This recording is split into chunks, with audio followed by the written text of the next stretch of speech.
The moon hung low over the red-stained dunes of Ves Teloro, bathing the ruined city in a silver haze. Broken columns jutted from cracked courtyards like the ribs of some ancient leviathan, and wind slithered through fractured archways, carrying the memory of lost laughter. Jorah Mormont stood alone beside a toppled fountain, its dry basin cluttered with dust and dead olives, and watched Daenerys Targaryen sleep. She lay sprawled upon a modest pallet of camel hair blankets, her silver-gold hair fanned like molten spider silk across the linen. Drogon dozed coiled around her bare feet, the young dragon's breath escaping in soft crimson wisps that glimmered against the starlight. Jorah's greaves creaked when he shifted his weight, and the sound made Rhaegal lift his green head from a brazier's dying coals, narrow yellow eyes fixing on him with proprietary jealousy. Jorah inclined his chin in apology and turned his gaze back to Daenerys. A man might have believed her another dream of the desert, except that he had held her reins when she first mounted a rickety cart at the gates of Pentos, had watched her flinch beneath Viserys' hand, had offered every scrap of counsel his disgraced name could purchase. He felt the weight of those memories now, heavy as the bearskin cloak he had once worn through island winters. "Khaleesi," he whispered, tasting the Dothraki honorific as though it might burn his tongue. "Forgive me." She did not stir. The night was thick with her dragon's quiet croons, with the muted snores of Unsullied at the camp perimeter, with the drowsy mutter of old Whitebeard who kept sentry beneath a shattered portico. In that hush Jorah drew a parchment from his belt, creased, sweat-spotted, its wax seal broken long ago. The letter wore Queen Cersei's hand, an open writ promising gold and pardon to any man who delivered the pretender Daenerys Stormborn into the claws of King's Landing justice. A phantom chill shuddered along Jorah's spine. He had carried the letter for moons, an albatross bound to his honor. Tonight, he realized, was the final fork in a road that had already bent his life into shameful shapes. Either he would burn the paper, and with it the last path home, or he would seize another, darker road. One paved in the crooked subtleties of Westerosi law. Ser Barristan had once lectured him by the embers on the fine distinctions between betrothal, consummation, and formal proclamation before the faith. Jorah still recalled the old knight's bored tone, the quiet scorn in his blue eyes.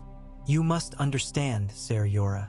In the eyes of our law, there are several avenues by which a man and woman may be wed. Some are naught but whispers between lovers.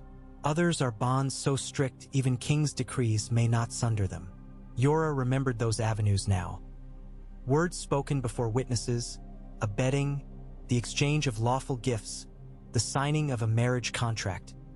Even the time-honored rite in the north, where a man and his bride might vow beneath a heart tree, praying to old gods carved in weirwood. The law, he knew, could be turned on itself, twisted to fit necessity. And nothing was more necessary than protecting her. The first streak of dawn bled across the horizon when Daenerys jolted awake beneath a young dragon's hiss. Her violet eyes darted to Jorah at once, as though she sensed disquiet. "Ser," she murmured, sitting upright, "is something wrong?" Jorah dropped to one knee, armored palm pressed against the dusty marble. He heard his own voice echo inside the glimmering colonnade, husky, quavering. Yet he dared not falter. "Khaleesi, forgive the hour, but I beg an audience. One concerning your safety, your claim, and the fate of us all." Drogon uncoiled, wings twitching. Daenerys placed a calming hand upon the dragon's black, scaled crown. "Speak. There are men in King's Landing who would see you undone. I have intercepted ravens promising coin for treasons. They will claim your company is that of rebels, outlaws, Westerosi mercenaries." He inhaled. "The Iron Throne judges by the ties it can exploit, by laws ancient and petty. In that game, a queen alone across the narrow sea is a vulnerable piece." She eyed him warily. "I am not alone. I have my children. I have legions in waiting." Jorah felt his throat tighten. "True, but you have no lawful Westerosi consort. No husband withstanding before the faith or the courts to shield you. Should you land in Westeros tomorrow, they will brand you a widowed foreigner with beasts for weapons and no claim but blood they call tainted. Unless," her brows knit, "unless what?" Jorah's hand trembled. He produced a small onyx band, smooth as river glass. Unless you claim the protections of marriage now. By Westerosi tradition, a man may declare a wife by mutual oath and witness, with or without septon or contract, so long as the vow is freely given. Those who would question your right must then contend not only with a Targaryen's return, but with the ancient rights granted any wedded lady of the realm. You mean for me to take a husband?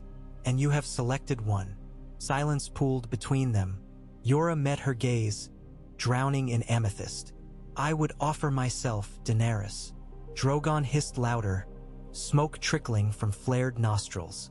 Daenerys rose, the pale silk of her shift clinging to lean muscle.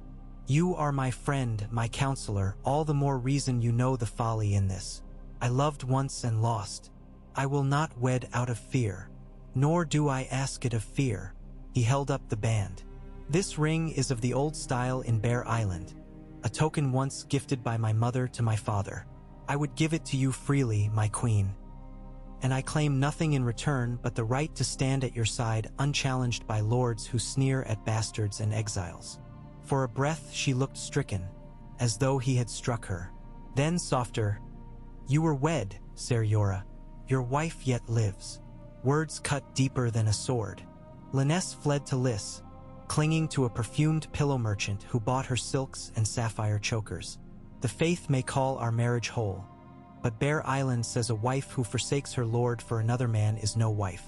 A Northman's gods would honor the bride's fidelity. I have none.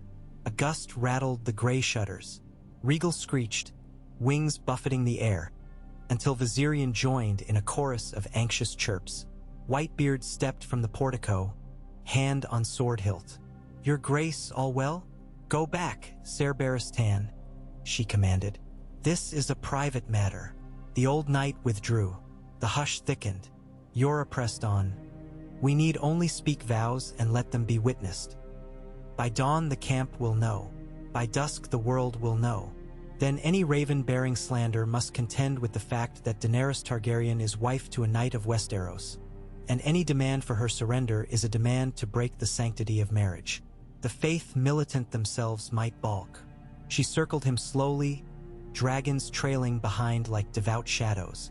Moonlight silvered her face, illuminating the faint arcs of worry near her temples. Would this truly bind the Iron Throne? It binds perception. A ruling council of lords may condemn kinslaying, kingslaying, oath-breaking, yet they revere the institution of marriage, for it safeguards their own lines. Imagine the outrage if the Lannisters sought to drag away a wedded lady without due trial. Your union would make them tread carefully. Daenerys stopped before him, small and fierce. And what of love? Jorah's voice cracked. I have loved you from the moment I saw you under Pentoshi lanterns. My heart is not a ploy. She stared, as one weighing souls. The night wind tossed her hair like molten wire. You served another queen once. Cersei's gold for secrets. Pain lanced his chest.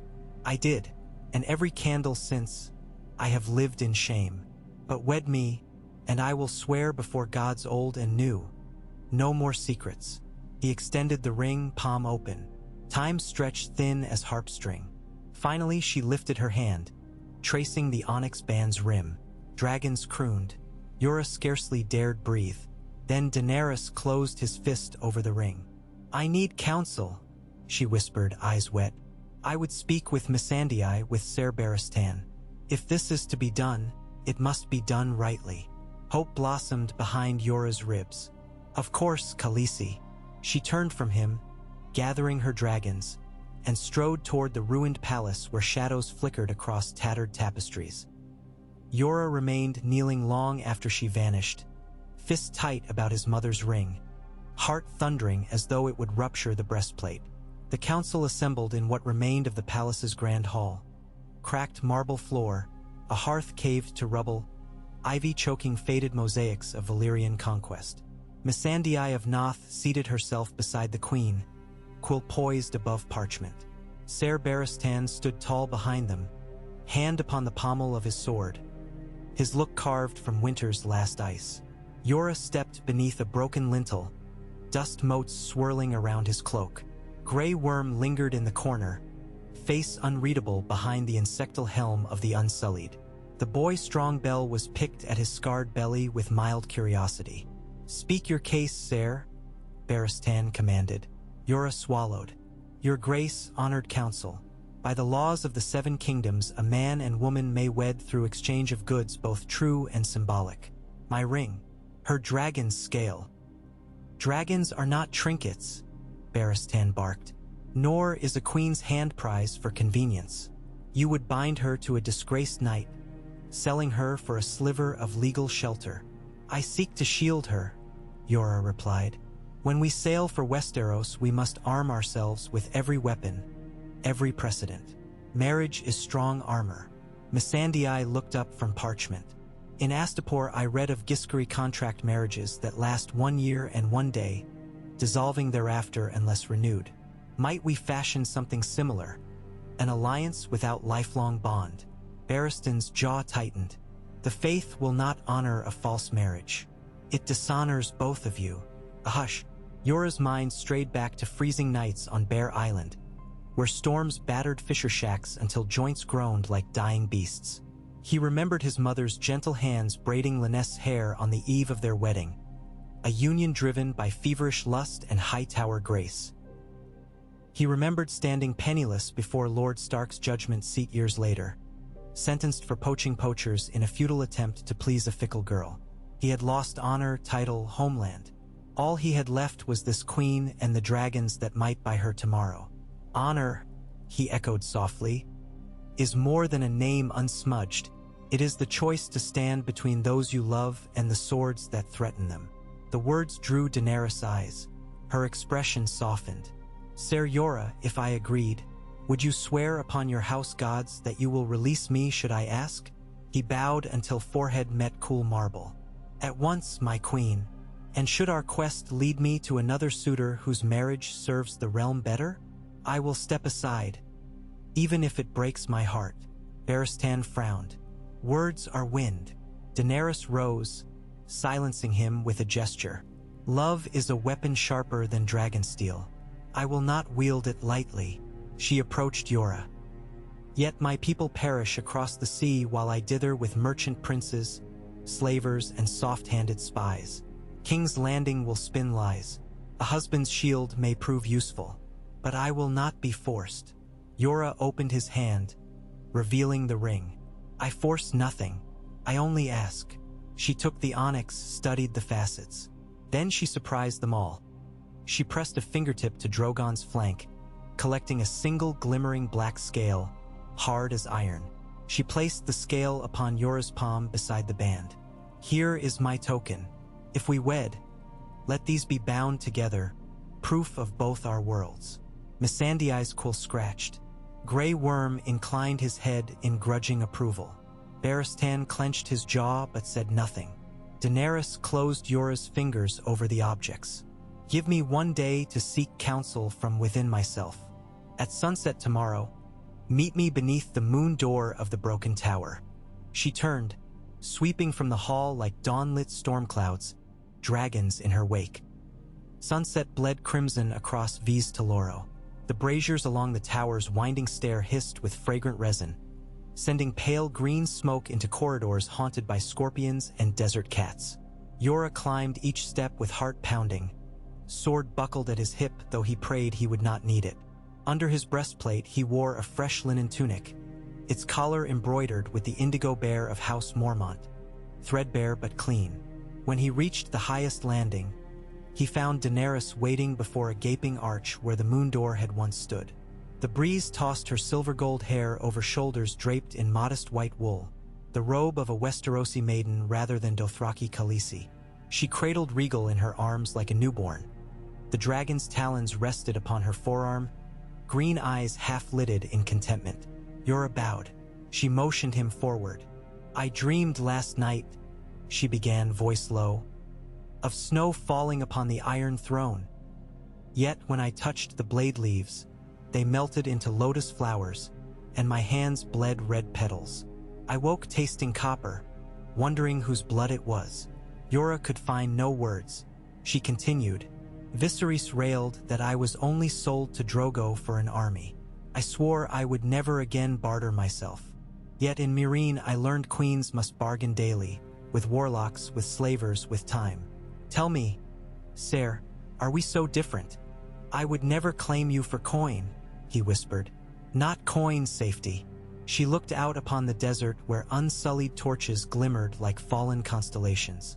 Barristan believes union with you will brand me naive. A girl swayed by the first man who offers flattery. Astapor's freedmen mutter that you are an exile no better than they. The Dothraki think marriage means I choose a Khalasar. The priests of R'hllor argue my dragons are proof I belong to their fire god.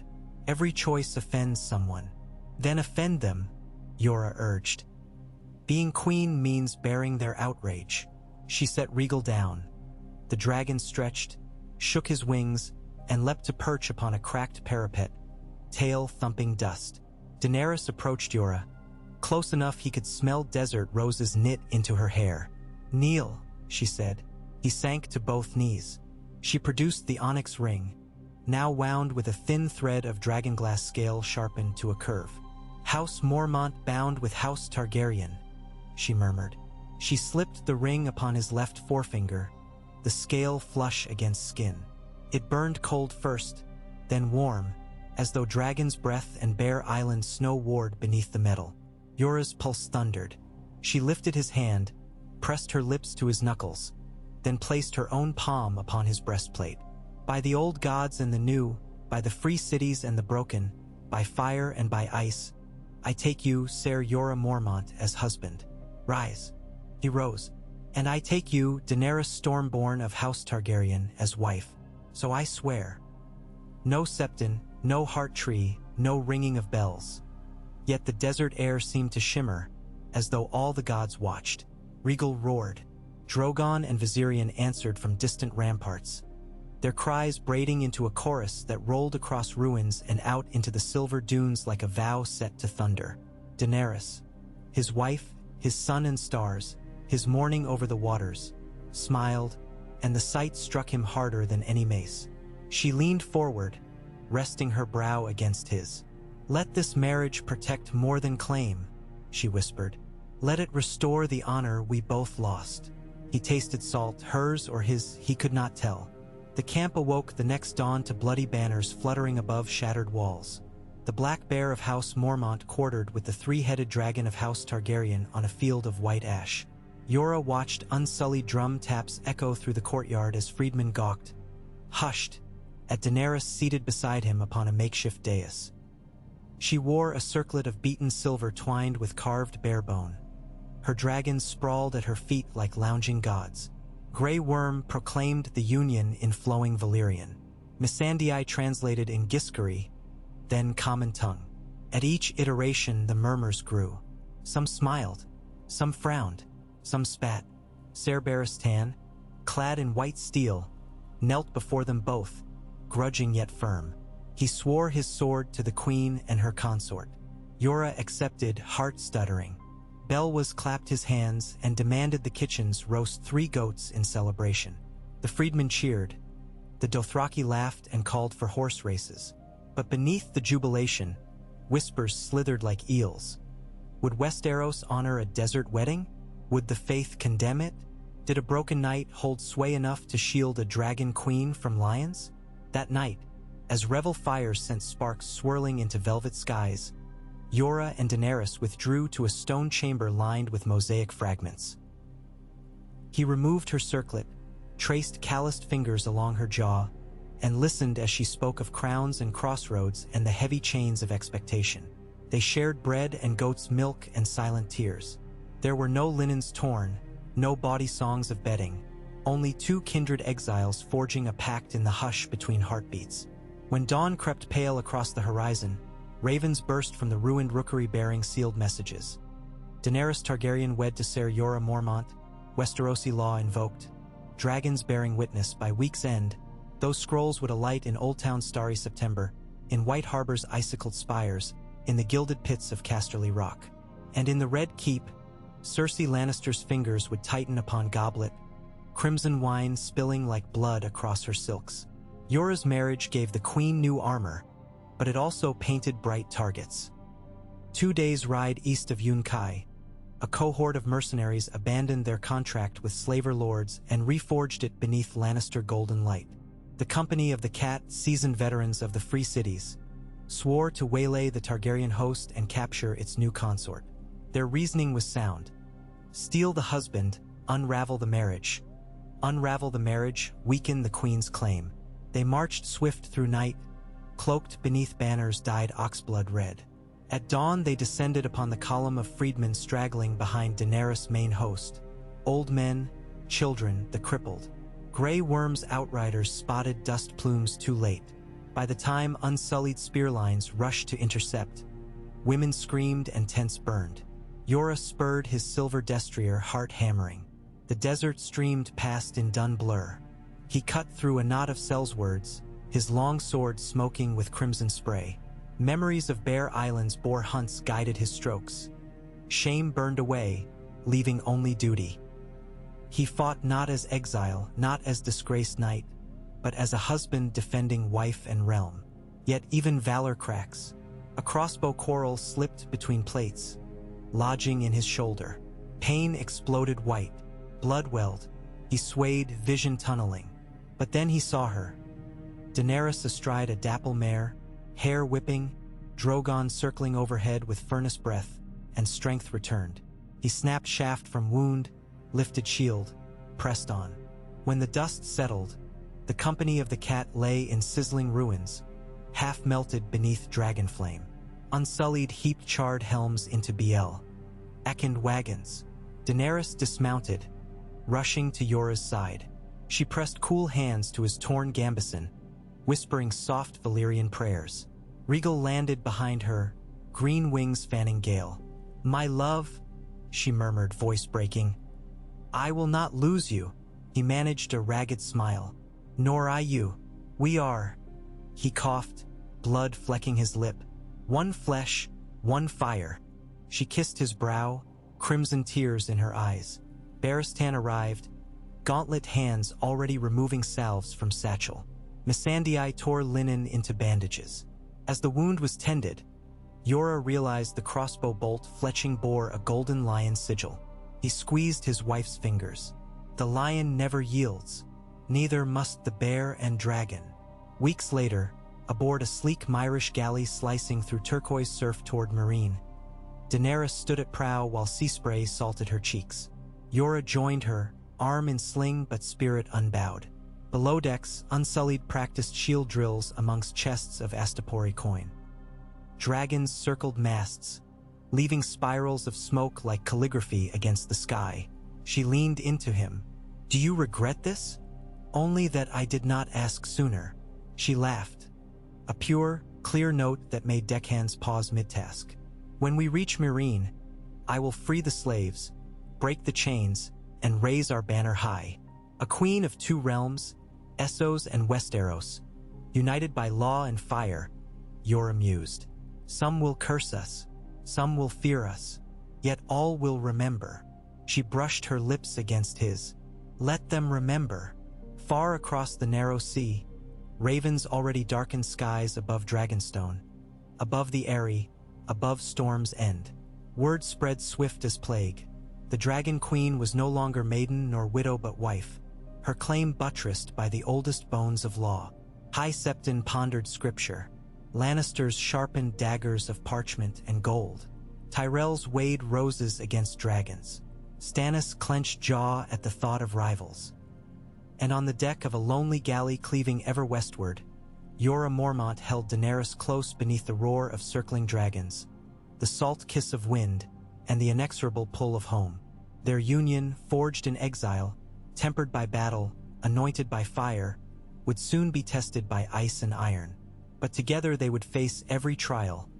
Bear and dragon entwined in rings of onyx and scale, hearts blazing as one beacon across sundering seas. PGSQL. The rising sun smeared a blush of molten bronze across the placid waters as the violet glider slipped through the chalk-blue mouth of Meereen's harbor. Bronze harpies glared from ruined pyramids on either bank, their chains still dangling like snapped nooses since Daenerys had wrenched them down a year before. The sea smelled of salt, incense, and distant rot. Gulls shrieked, whirling over masts where Regal, Drogon, and Viserion rode the air currents in lazy spirals. Jorah Mormont stood at the bow, gloved hands tight around the rail. His wounded shoulder throbbed beneath linen and salve, but he scarcely noticed. His gaze fixed on the city's skyline of fractured ziggurats and the sluggish plume of smoke that marked the Temple of Graces. Behind him, sailors whispered of omens. A queen returning, wed in secret, dragons at her command, and all the city's sins laid bare for judgment.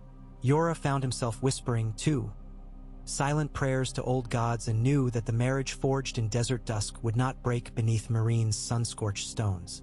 Daenerys emerged from the aft cabin draped in a simple sand-colored mantle that fluttered like a war banner. Her silver-gold hair spilled free, caught in the breeze, and sunlight glimmered along the dragonglass scale woven through the onyx ring on Jorah's hand. She did not have to speak. Her presence alone steadied the sailors' nerves. They bowed in awkward half-scrapes and busied themselves tying lines, lowering sails. Grey Worm strode behind her, spear but clicking on deck, while Missandei trailed with parchment tablet and inkpot ready, already sketching fresh laws that might bind Meereen to its queen's will. At the rail, Daenerys took Jorah's uninjured arm. For a heartbeat, they simply watched the city grow closer, its dusty pink walls etched by claw marks from civil strife. She spoke in a hush meant only for him. Every stone of that city holds a grudge. If I falter, remind me of why we came. To free the chained, he answered, and to claim justice.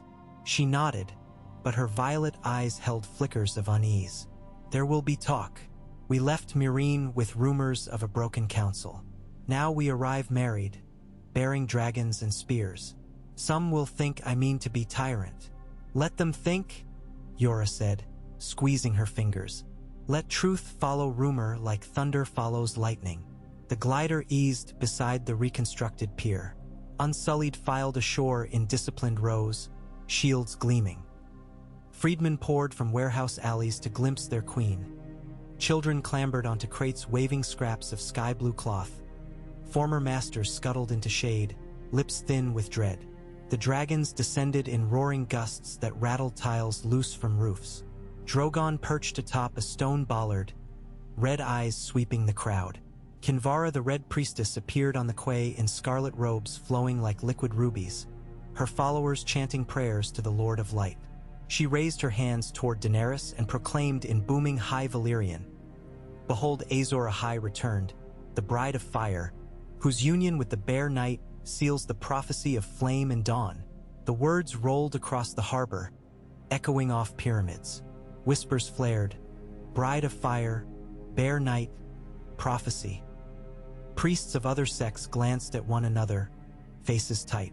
Barristan Selmy stepped forward, bright as a new forged blade in white steel. He gestured to Kinvara. "My queen, shall I clear the path?" Daenerys shook her head gently. She descended the gangplank alone, Jorah half a step behind. Kinvara bowed low. Daenerys inclined her head, but did not speak. Grey Worm flanked them, shield angled outward. The procession wove through Meereen's narrow streets where pastel murals showed children smashing slave manacles with hammers. Some citizens, slender, dusty, hopeful, knelt, touching foreheads to cobbles. Others watched behind barred shutters. Attention hung like invisible cobwebs. Meereen remembered liberation, but also plague, famine, and the sorrows left when dragons flew away. As they neared the Pyramid of Mysa, a gaunt man draped in blue stepped into their path. His cheeks were sunken, his beard white as chalk. He carried a carved meditation bowl held out in both palms. "You promised grain and peace," he croaked. "Yet when you flew east, the sons of the Harpy returned and killed my wife." He lifted the bowl. Inside lay her broken wedding bangles, stained with dried blood. Grey Worm moved to shove him aside. Daenerys raised a hand. "What is your name?" "Saraz," he rasped. "My grief is my name now." She touched the rim of the bowl with trembling fingers. "Saraz, I cannot bring back the dead, but I will finish what I began. She bent, lifting one of the blood-spackled bangles. Sliding it over her own wrist, she met his eyes. This I swear in the sight of gods and men. The man bowed, tears cutting tracks through dust. For a moment the crowd rustled like dry leaves. Grief and hope mingled. Jorah felt something inside him shift, an ember flaring into flame. He had seen lords make speeches. Rarely had he seen a queen bear a stranger's burden so openly. They continued, climbing pyramid steps flanked by Unsullied. At the summit, the Council of Meereen awaited inside the throne chamber. Several freedmen turned merchants, a trio of shaved priests of the Great Shepherd, and Hisdar zo Lorak, once betrothed to Daenerys, now gaunt but still smooth-voiced, wearing a green sash embroidered with leaves of guise. His eyes flicked to Jorah's ring, then returned to Daenerys with carefully measured courtesy. "Your Majesty," Hisdar bowed. "The city welcomes you, does it?" Daenerys asked. "I hear rumors of harpies nesting again." "A few zealots in silken masks," he said. "Harmless squawks." Jorah studied the man's tone. Too light, too polished. He stepped forward. "Harmless squawks murdered mothers in alleyways." Hisdar's smile thinned. "And what is the remedy, honored husband of the queen?" "Bear claws at every corner," the council murmured. Daenerys raised a palm. "We speak as one voice now. Ser Jorah's counsel is mine." Missandei unfurled a scroll, voice ringing. "Henceforth, Queen Daenerys Stormborn, first of her name, and Ser Jorah Mormont, consort by Westerosi law and Meereenese proclamation, establish edicts. The harbor tax to be halved for freedmen merchants, the sons of the Harpy to be declared enemies of the realm, the Temple of Graces to shelter orphans without tithe, and a census of the slain to begin tomorrow." Words echoed off marble.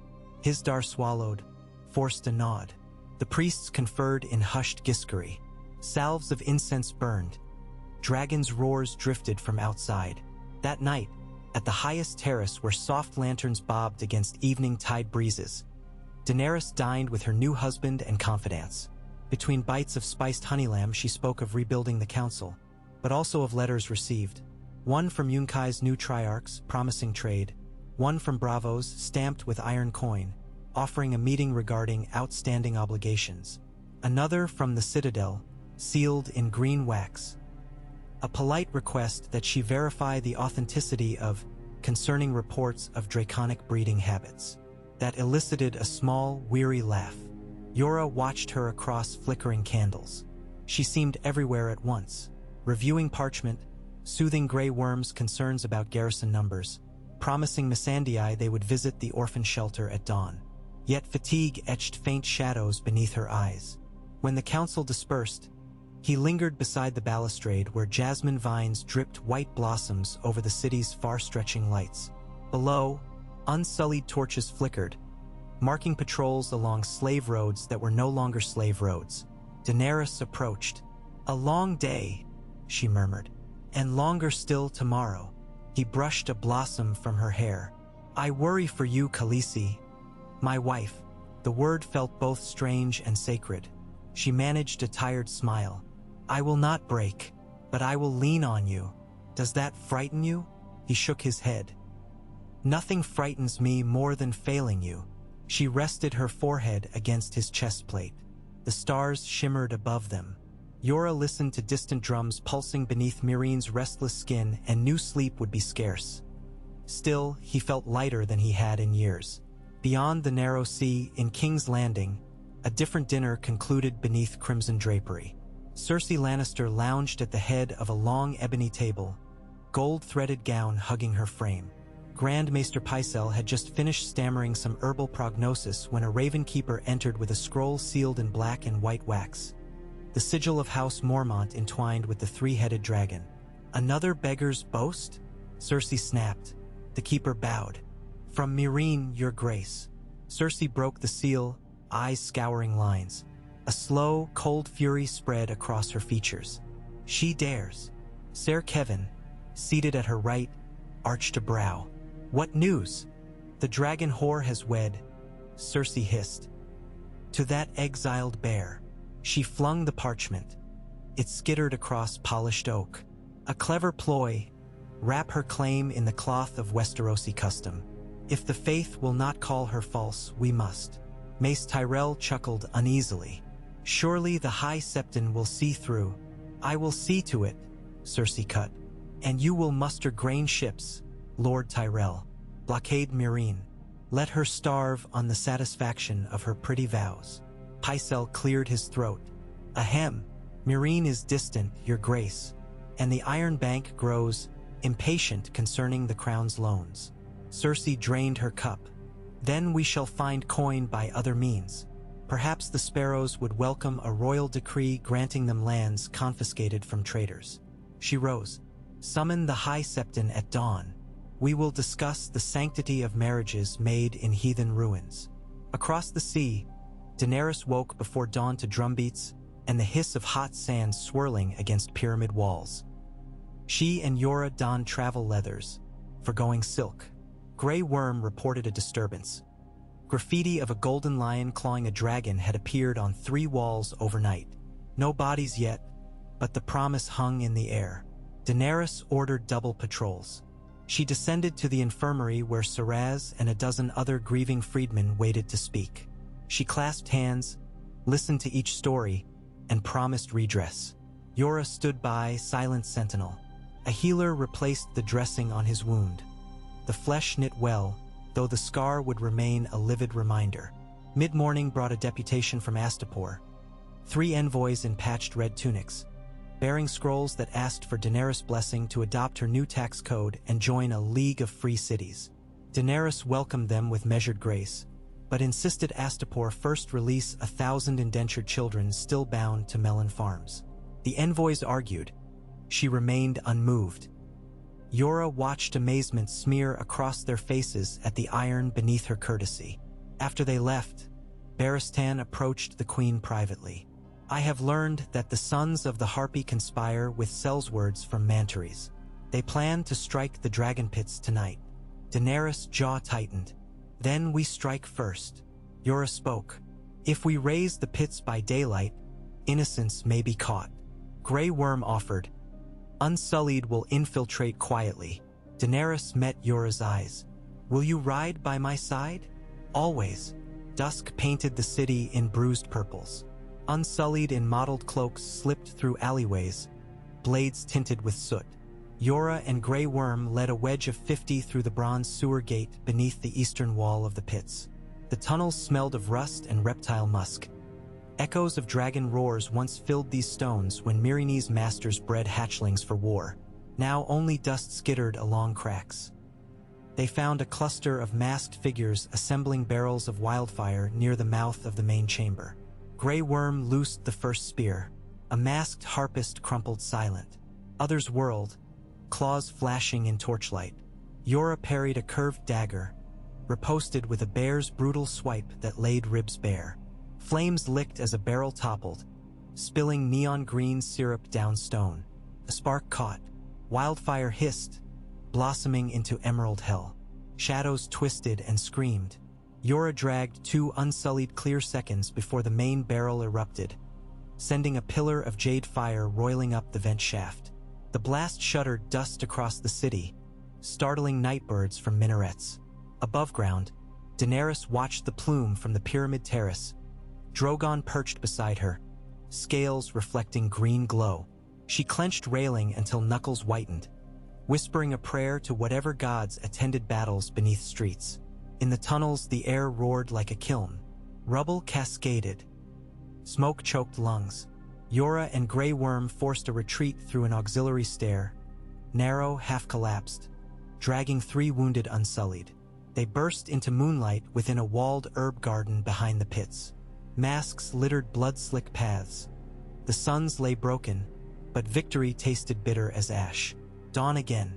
Meereen's streets teemed with rumor. Wildfire beneath the dragon pits. Unsullied saved the city. Harpy's claws broken. Daenerys rode Drogon low over plazas, letting common folk see her shield the sky.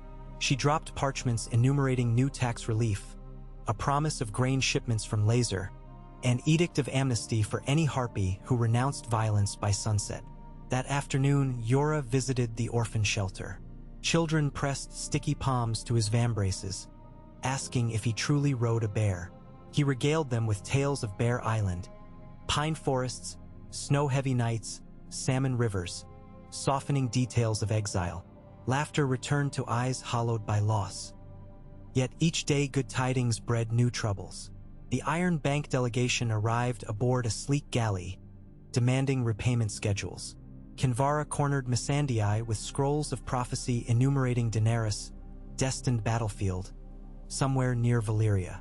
A captured harpy revealed that gold funneled from Volantis financed their resurgence. Gold traced back to Lannister coffers. In the war room carved beneath the pyramid, Daenerys, Jorah, Barristan, and Grey Worm studied a map of Essos pinned with colored beads. "We hack at snakes while lions fund them from afar," Daenerys said.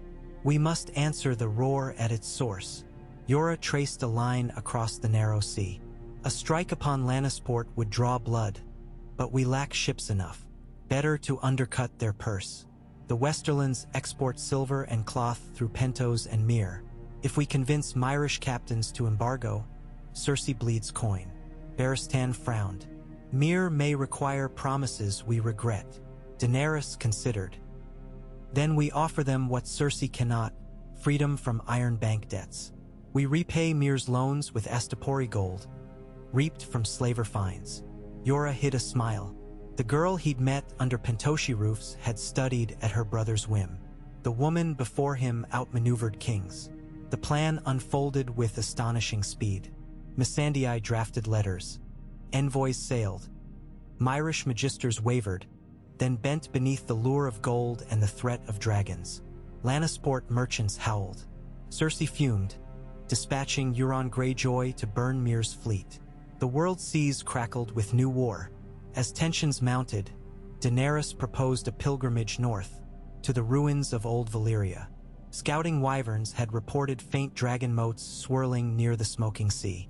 If hatchlings dwelled there, they might prove vital to future campaigns. Jorah balked at the idea. The smoking sea was haunted by stone men and poisonous mists, but Daenerys' resolve hardened. Preparations began. 12 Dromans retrofitted with reinforced hulls, stores of vinegar for combating stone skin, caged ravens trained to return if crew succumbed. Jorah oversaw weapons inventory. Barristan drilled a mixed detachment of Unsullied and Sellsword volunteers. Grey Worm petitioned to accompany, leaving his Lieutenant Resk formulate city watch.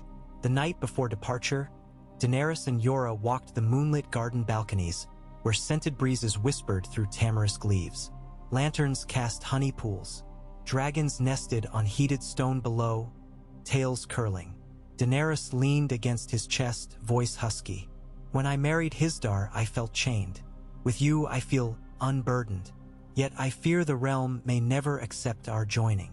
He stroked her luminous hair. "The realm will accept what power compels, but hearts accept what love reveals. Give them time." She tilted her face up. "Do you regret nothing of your exile now? It brought me to you." She kissed him with soft, lingering warmth, as though sealing not a promise but a certainty. For once Jorah let the world's noise fall away. No Lannisters, no harpies, no prophecies. Only the simple thrum of two lives intertwined by fate and stubborn choice. Yet fate is restless. Far north in Braavos, Arya Stark, now the Cat of Canals, heard whispers of the Dragon Queen's marriage. She tucked them away like sharp knives, wondering if wolves would one day dance with dragons. In Dorne, Prince D. Oren fingered a letter from Meereen describing Jorah's loyalty and thought of ancient treaties between Martells and Targaryens. In the Eyrie, Littlefinger smiled thinly, seeing in the match a lever yet unpooled. And in the Tower of the Hand, under Cersei's burning gaze, Qyburn delivered a crate wherein rattled the blackened skull of a fledgling dragon slain by hired faceless assassins near Valyria's edge. Cersei traced cracked fangs with lacquered nail. "Send this to Meereen. A wedding gift."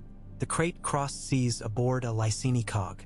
By the time it reached Meereen, Daenerys' expedition had already sailed, leaving Missandei steward. The Lyseni captain presented the gift with a flourish. Missandei pried the lid and recoiled, horror twisting her features. Word flew by raven to Daenerys' fleet hugging Valyrian coasts of obsidian spires. A storm brewed. Dragons screeched above blackened waves. Jorah found his wife staring across the gale, tears streaking salt upon her cheeks. "They think this will break me," she whispered.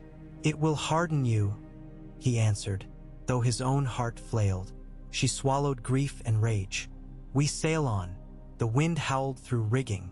Lightning forked across bruised clouds, casting bronze light on distant volcanic cliffs. In those flashes, Jorah glimpsed ruined towers rising from mist like claws of dead gods. Somewhere within that labyrinth of broken empire lay secrets older than Westeros. Perhaps eggs or knowledge, or merely madness waiting to feast. As thunder cracked, Daenerys turned to him, eyes blazing violet fire. "Bear Knight," she said. "Stand with me in shadow and flame." He gripped her hand. Until the last dawn, their fleet plunged onward, sails stretched taut, prows slicing steaming waters while Drogon led, wings beating thunder's cadence. And behind them, over leagues of restless ocean, a chain of events tightened. A marriage's quiet vow reshaping politics, prophecy, and war, until even the pillars of the world began to tremble beneath the weight of bear and dragon bound in onyx and scale. PGSQL. Ash fell from the sky like gray snow, soft and weightless yet bitter on the tongue. The fleet slipped through curtains of drifting cinders toward a horizon jagged with obsidian fangs. Clouds simmered sulphurous orange above black water, each swell flecked with greasy rainbow where volcanic oils bled from unseen vents. Masts groaned beneath the unnatural calm, sails hanging slack as though the air itself had died. On the flagship Valyrian Dawn, Daenerys Targaryen stood barefoot at the prow, Drogon circling high overhead like a silent, watchful star eclipsed by its own wings. Jorah Mormont joined her, throat wrapped in a damp scarf to filter the dust. Every breath tasted of iron. Far astern, smaller Dromans followed in uneasy formation, crews whispering prayers to stranger gods. Their oars dipped without rhythm, careful not to splash. Even sound felt dangerous in this place. Somewhere beyond the haze, a cliffside belched flame, painting the sky with momentary scarlet. The light etched the muscles of Daenerys' face, determined, exhausted, unbowed. "No birds, no fish," she murmured. "Only fire and ruin. Yet people call me a monster for carrying dragons." "Monsters build nothing," Jorah answered. "Valyrians carved towers from molten stone. They shaped roads that never cracked. They forged steel that drinks light. Their sins exist alongside their wonders. And their wonders vanished," she said. "Perhaps that is justice." A boom rolled across the sea like distant thunder. Molten rock splashed into water, raising plumes of hissing steam. The ships rocked gently. Sailors crossed themselves. In the midships, Barristan inspected the Marines' leather masks, ensuring filters were packed with crushed charcoal. Grey Worm instructed Unsullied in hand signals, for voices soon would fail in air too hot and thick for speech. "Charts speak of a sheltered inlet past those spires," Jorah said, pointing to a gap where smoke thinned. "If there are living dragons or eggs, they will haunt caverns near heat and metal veins. And stone men," Daenerys whispered, thinking of stories Ser Barristan had told her years ago. "Figures once noble, now gray and cracked, exiled to darkness. We disembark at dawn. No torches. Drogon will guide us." They retired below deck to a small cabin where maps lay anchored by melted candlesticks. Missandei bent over parchment, quill scratching as she transcribed new edicts for Meereen in case they did not return quickly. Her normally steady fingers quivered with each jolt of the hull. On a cot nearby, one of the sailors coughed red phlegm into a rag, lungs seared by ash.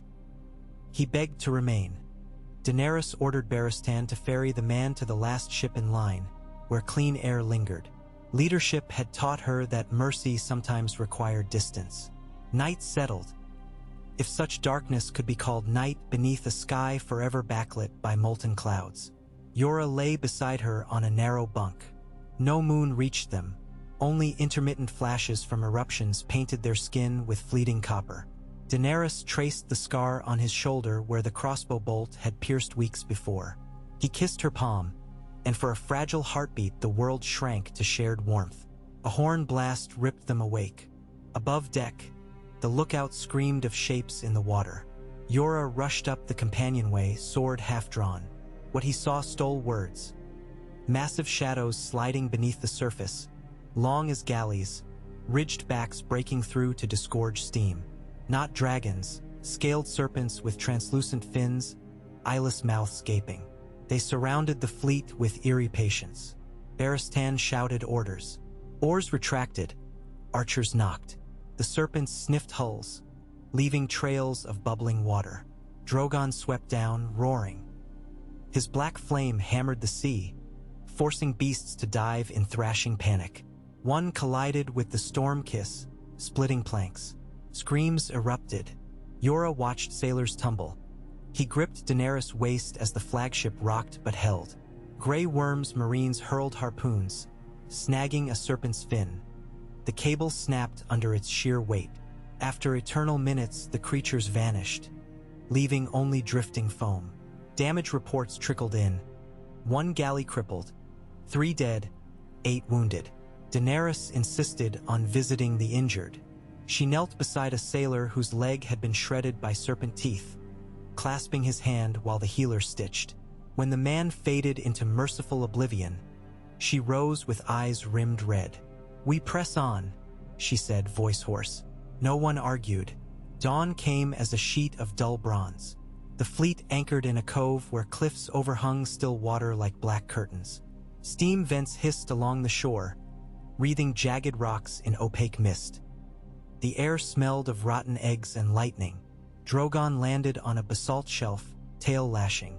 Regal and Viserion perched on neighboring crags, chests rumbling apprehensively. Jorah, Grey Worm, Barristan, Missandei, and a dozen unsullied assembled. Each wore leather masks soaked in vinegar. Jorah handed Daenerys a gauntlet of fine mail to protect against grayscale should stone men grasp her skin. She accepted with a tight nod. They clambered onto slick rock. Immediately the earth vibrated beneath their boots, an endless low hum like the heartbeat of the world. Up a slope strewn with obsidian shards, they found the entrance to a tunnel lit by reddish glow. Heat-stroked faces, symbols carved in high Valyrian curled across pillars, half-melted yet still legible. Blood of dragons, heed the doom that sleeps. Ominous, Barristan muttered. They descended single file, Drogon slithering behind, shoulders brushing the ceiling. The tunnel widened at intervals to accommodate his bulk.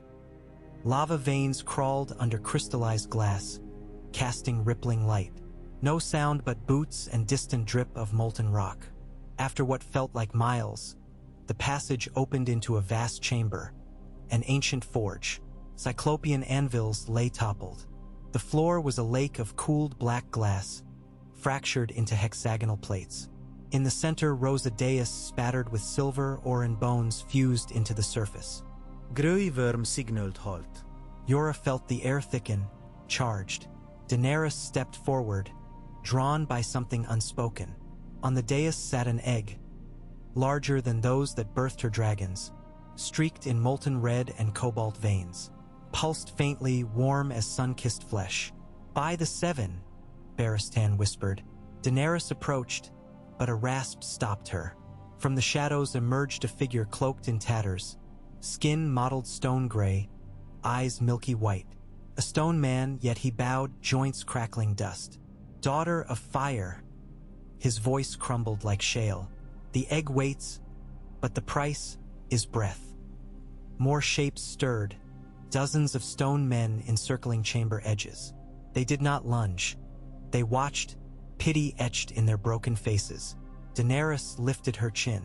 "Who are you to name price? We were keepers, once." The stone man tapped his chest. Scales rattled. "Cursed to guard the last hope, from greed, from those who burned the world twice." Jorah shifted to stand between them, sword leveled. "She is no tyrant." The stone man's head tilted. "Love blinded kings before. Do you believe you can bear what hatches here? Fire untempered devours all." Daenerys removed her mask, inhaled superheated air without flinching. I was born of fire. If doom comes, I will meet it as its mistress, not its slave. She moved closer. The stone men shuddered as though winds of time blew through them. None attacked. She reached the dais, placed both hands on the egg. Thrummed, cracks glowing. Drogon roared, heat shimmering off scales. The chamber brightened as fissures spread. Molten light poured across Daenerys' arms, yet did not burn. She closed her eyes, whispering words older than Valyria. Lullabies her brother had mocked, half-remembered family rites.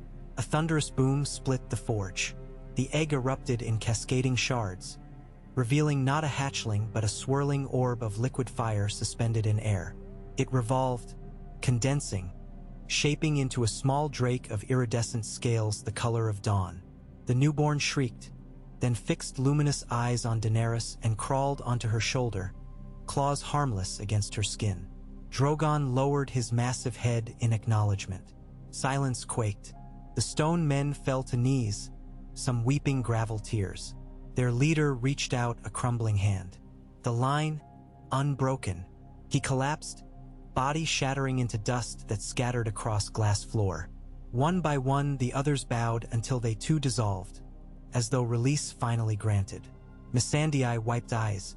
Grey Worm exhaled slowly. Barristan sheathed his sword with reverence. Daenerys stroked the tiny drake, whose breath released wisps of golden flame. I name you Eternian, she whispered, for you are born of deathless fire. A tremor rattled the chamber. Fissures widened. Time to leave, Jorah urged. They hurried back through tunnels now cracking under seismic stress. Lava geysers burst nearby, searing waves of heat. Drogon guided them, wings shielding. They emerged onto cliffs as an entire segment of the mountain groaned, then collapsed, sending a fountain of fire sky-high. Ships in the cove reeled. Crew shouted in terror. Jorah hoisted Daenerys over debris onto deck of Valyrian Dawn. The new drake nestled beneath her collar. Ash hurricanes whipped lines loose, but sailors secured sails, rowing madly to escape shock waves. Behind them, the forge imploded, birthing a pillar of flame shaped uncannily like a rearing dragon that towered before subsiding. Valyria had yielded one final child and sealed itself. Hours later, safely beyond smoking waters, they assessed losses. 2 ships scorched, minimal wounded. Daenerys stood aft, newborn drake chirping. Jorah wrapped a cloak about her shoulders, though heat still radiated. She leaned into him as if gravity itself had changed. They were cursed to guard it, she said, voice raw. Now they are free, and you carry their hope, he replied. Hope heavy as crowns. She sighed, gaze drifting to fleet. We sail home. Northeastern winds filled sails, propelling them toward Meereen. Days blurred in labor, cleaning ash from rigging, nursing blistered hands, cataloging stores. Eternian grew swiftly, devouring twice the meat of his elder siblings by the second week. His scales shifted colors with the sun, rose, amber, pale jade, causing sailors to mutter that he embodied dawn's promise. On the 20th day, a black-winged raven arrived, leg burdened with scroll. Missandei read aloud. Lannisport riots, bred short. Euron Greyjoy's fleet sunk in maelstrom off stepstones. High Septon issues proclamation voiding any marriage not sanctioned by faith, including travesties conducted amid heathen ruins with no Septon present. At the bottom, Qyburn's neat hand added that the crown offered 1 million golden dragons for Ser Jorah Mormont, dead or alive. Jorah chuckled darkly. They fear parchment vows, yet price my head. Daenerys crumpled the message. Then we force them to acknowledge truth. We will wed again, before the faith and the realm, in Dragonstone's September of Stone. Let every lord witness, or hide in shame. Barristan nodded approval. Dragonstone remains lightly defended, Your Grace. A swift strike could secure it as staging ground for invasion. Then Dragonstone. She kissed Jorah under watch of her dragons, vow reaffirmed without words. The fleet reached Meereen to a spectacle. Kinvara's red priests lined quays with fire glyphs welcoming Eternian as Lightbringer. while former slaves hailed their queen's return. Hizdar's council bowed deeper than before. Lion's graffiti had been scrubbed, Harpy's silent since explosion. Daenerys paraded the 4 dragons through plaza arches. Each tethered by chain she unhooked before enthralled crowds. They soared overhead, forming a living wheel of flame and color. Hope rekindled with dragonfire. That night she gathered commanders. We depart within the moon's turn. Grey Worm, leave 3,000 unsullied here. Missandei will administer law. Barristan commands infantry. Jorah oversees naval elements and continues negotiations with Myr. We recruit cell sails from Lys, those not beholden to Lannisters. Plans unfurled. Supply caches on Tyroshi islets. Covert agents in Dorne to open ports. Quartermasters forging dragon-scale armor for elite guard. Jorah studied logistic ledgers, noting shortfalls of oak for siege towers. He suggested cutting from Summer Isles shipments. Daenerys approved. Their partnership melded strategy and vision, forging momentum unstoppable. Weeks passed in whirlwind. Jorah spared hours to drill Bearguard, a cadre of Northerners rescued from Esso's exile, teaching shield wall tactics. At dusk he walked ramparts with Daenerys, recounting tales of Bear Island's snow nights while she confided fears of prophetic chains. Some evenings they simply lay entwined, listening to dragons roost on pyramid peaks, hearts synchronizing with their thunderous breaths. News arrived like drumbeats. Highgarden harvest failed after mysterious locust blight. Some whispered sabotage. Tywin's cousin Davin marshaled Westerland levies but found coffers drained by Iron Bank collectors. The Faith militant seized 2 minor lords for adulterous betting, stirring noble alarm. Chaos bred opportunity. On a morning gilded with desert light, sails unfurled westward. 63 ships bearing unsullied, Dothraki willing to ride aboard, cell sails hungry for spoils, and 4 dragons soaring scout. Daenerys stood astride the forecastle clad in black leather embossed with red and silver bear sigils. Jorah wore plate lacquered midnight blue, helm shaped like roaring bear. They clasped hands as Meereen receded to a mirage. 5 days out, a Tyroshi corsair flashed false distress flags. When the Valyrian dawn drew near, ballista bolts hissed upward. Drogon intercepted, jaws snapping shaft midair, raining splinters onto deck. Jorah ordered return fire. Scorpions loosed flaming bolts soaked in pitch. The corsair erupted in orange bloom. Survivors leapt to sharks. Daenerys watched grimly, understanding mercy sometimes drowned beneath necessity. Storms battered them south of Lys. Lightning forked across foaming crests, revealing silhouettes of dragons wrestling gale. Crew lashed themselves to rails. A wave crushed quarterdeck of a smaller cog, sweeping 10 men overboard. Unsullied formed living chain to haul survivors wet and broken. Amid chaos, Daenerys lost grip and slammed railing. Jorah caught her waist, bracing with bruised ribs. Hands clasped, they rode storm's fury together until dawn calmed seas. At sunbreak, they found a Lyseni spice galleon crippled by cyclone, sails shredded. Rather than plunder, Daenerys dispatched carpenters to aid repairs, winning goodwill of captain who swore to spread word of Dragon Queen's honor in free cities. Weeks melted into horizon. Each small act, mercy, steel, flame, wove legend. Dockhands in Volantis whispered of 4-headed dragon. Septons in Old Town debated scripture newly written. Small folk in North kindled hope of true queen beyond siren winds. Finally Dragonstone rose, gray fortress atop volcanic rock, tides smashing jagged causeway. Lannister banners flapped from ramparts. Sigorn SWIFT held garrison of 400. Unsullied stormed beach at dawn, shields interlocking. Dothraki leapt from skiffs, screaming. Dragons descended. Battlements melted like wax. Within 2 hours, crimson cloth burned. Golden lions fell. Ser Sigorn yielded, offering keys. Daenerys accepted but spared his men, sending them to hold-fast dungeons with water and bread. In the courtyard where gargoyles crouched, Daenerys and Jorah surveyed the keep. Childhood tales told of halls echoing with her ancestors' footsteps. Now, cracked flagstones awaited new ones. She pressed palm to basalt wall still warm from dragonfire, whispering, "Home, at last." They wasted no time. September of Stone, though neglected, still stood, a modest sanctuary bearing 7 worn statues. Daenerys ordered scrubbing of soot, fresh candles carved from beeswax, myrrh incense imported from Noth. Within days, the sept shimmered amber with renewed light. Invitations flew by raven to every corner of Westeros. Lords paramount, high septon, maesters, even Stannis Baratheon secluded at Storm's End. Few would dare attend, but the gesture mattered. Tyrion Lannister, still hand in King's Landing, read his copy with furrowed brow and a wistful half-smile, recalling wine-soaked nights in Meereen's pyramid. He filed it under impossible dreams. On the appointed dusk, storm clouds held off as if cowed by dragons perched on merlins. Floors of sept glowed beneath thousands of candles. Daenerys entered clad in gown woven of black velvet and bear fur trim, modest yet radiant.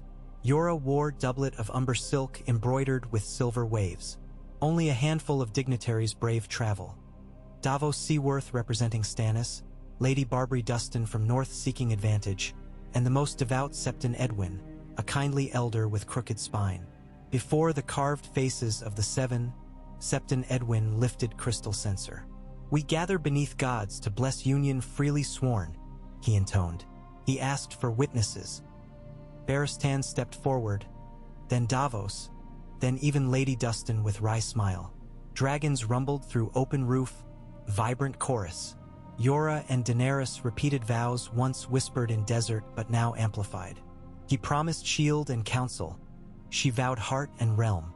Septon Edwin bound their hands with braided ribbon of Targaryen red and Mormont green. By the father's law, the mother's mercy, the warrior's strength, the maiden's hope, the smith's labor, the crone's wisdom, and the stranger's truth, I pronounce you souls entwined. Bells tolled across Dragonstone for the first time in decades. Unsullied banged spear butts. Dothraki hooped. Eternian fluttered above dais, exhaling golden sparks that danced among candles, convincing all present they had glimpsed miracle. Ravens carried news within hours. Faith sanctifies Dragon Queen's marriage. High Septon's edict nullified by his own subordinate. In King's Landing, Cersei shattered a mirror, shards glittering like spilled diamonds. Celebration filled Great Hall. Musicians played Dornish lutes. Wine flowed. Jorah toasted with Davos, sharing wary regard but mutual respect. Barristan allowed himself soft laugh while instructing Squire in steps of an old dance. Daenerys slipped away to western balcony overlooking black water. Jorah followed. She rested her head on his shoulder. "I thought I would feel finished," she admitted. "Yet I feel the beginning of something vast. Because together we start building, not merely reclaiming." She turned, eyes bright. "Tomorrow, ravens fly inviting North and Vale to parley. Starks crave justice. Arryn Lords crave protection. We will offer both." He nodded. "And Lannisters will reap what they have sown." Thunder rumbled distantly though sky clear, the dragons conversing in low growls. Eternian perched on parapet, gaze sweeping horizon as if measuring world yet to come. Jorah stroked tiny crest and felt heat of promise against fingertips. In distant Winterfell, Sansa Stark red scroll stamped with combined sigils of dragon and bear. Snowflakes kissed her hair as she smiled, first genuine smile since horror of Ramsay. In Riverrun, Brynden Blackfish sharpened sword, muttering, "About bloody time." In Sunspear, Arian Martell traced map routes, dreaming of alliances and vengeance for Elia. Underneath Red Keep, Qyburn visited his dark cells, congratulating a hulking silent knight on new mission. Sail north, find the Bear Knight, sever union with brutal certainty. Above, Cersei donned a gown of midnight velvet studded with rubies, vowing that fire and blood would drown beneath wave of gold. Yet fate seldom bows to single will. On Dragonstone's tallest tower, Daenerys and Jorah watched first dawn of their married reign touch sails in harbor. A brisk wind carried scent of salt and distant blossoms. The realm stirred, unknowing, on cusp of epic forged by choices made beneath shattered moons and hissing seas. A realm soon to learn that when bear and dragon stand united, even empires built of lies must crumble like obsidian under dragon flame. Jorah squeezed Daenerys' hand. "Ready," she smiled, a flame brighter than the sun. "For everything."